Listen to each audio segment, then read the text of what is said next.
Today I am making for you an unbelievable tasty chickpea curry. And what is different about this particular recipe is that I use both pureed and whole chickpeas. I'm Russell Phipps and this is my channel Manna with Spice, where I show you how I cook Southern Asian and Indian cuisine from my kitchen. You can either soak dried chickpeas overnight and boil them, pressure cook them, or use 2 cans of 400 grams. Watch towards the end of the video as I'll give a tip on soaking, plus the ratio of dried chickpeas to boiled soaked chickpeas, and also a video at the end on how I soak my chickpeas. And there's 3 different ways of doing it. For the masala, you will require 3 tablespoons of vegetable oil, 1 onion, finely chopped, 2 tablespoons of ginger garlic paste. I will put a link up here on how I make my paste. I also like to add a couple of sliced fresh green chilies. As I tend to use whole spices and grind them myself, I put them all together.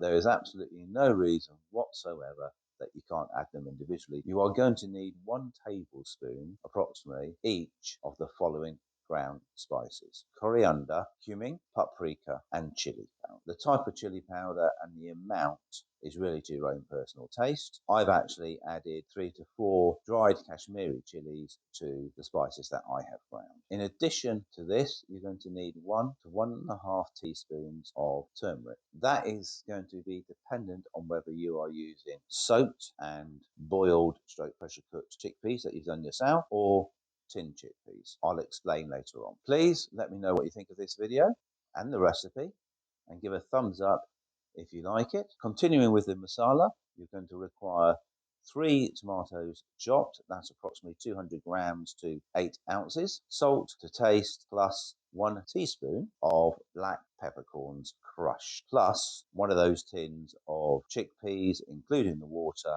pureed. If you're not using canned chickpeas, you need 240 grams of boiled chickpeas plus water to help you puree it. Please don't forget to subscribe. There is a link in the description. Let's get started. Pan over medium-high heat. Once it has got hot, add the vegetable oil, followed by the onion. Fry for 1 to 2 minutes until it becomes transparent.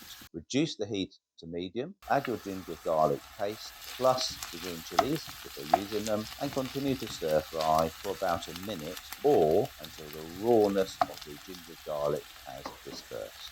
Then add the ground spices. Now, I mentioned earlier on about the amount of turmeric you're going to require. If you are using tinned chickpeas, you will require 1.5 teaspoons of turmeric. If you are using your own boiled chickpeas, you will require 3/4 teaspoon of turmeric.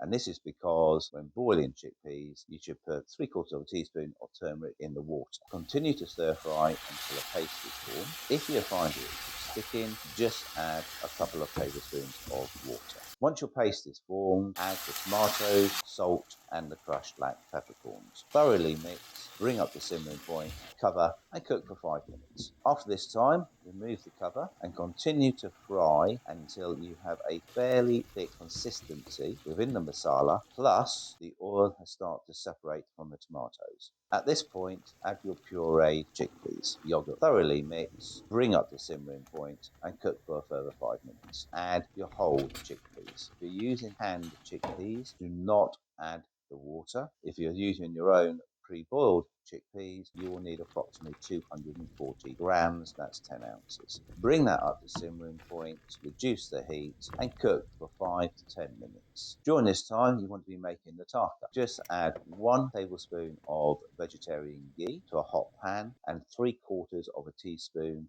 to 1 teaspoon of paprika. Thoroughly mix it until you have a deep red mixture. Reduce the heat to low. Be careful because you do not want to burn the paprika. If you want to have a slightly different taste, try adding smoked paprika. Give it a go and leave a comment. Once the chickpeas have been cooking for 5 to 10 minutes and they are heated all the way through, add your coriander leaves, which you have finely chopped, which I forgot to mention earlier, and your tarka, and just give it a little stir before serving. I mentioned earlier about leaving a tip on soaking and the quantities of dried chickpeas versus cooked. Dried chickpeas, once soaked, will on average increase their weight by 1.5 times. So if you were to take a drained can of chickpeas, 400 gram, 14 ounce, that is the equivalent of soaking 100 grams, 4 ounces of dried chickpeas, give or take. The other thing that I do is to add baking powder. Now I add 3/4 of a teaspoon of baking powder to approximately every 100 grams, 4 ounces of dried chickpeas. And there's two reasons for this. One, it helps with the absorption of the water. But secondly, and more importantly for me, it softens the skins so that they can be removed before boiling. Let me know in the comment what you do for soaking chickpeas. And if you haven't tried using baking powder, then give it a go and leave a comment. Thank you for watching. I'll put that video up I mentioned about 3 ways of soaking chickpeas, plus another one that I think you'll be interested in. Thank you again. Until next time.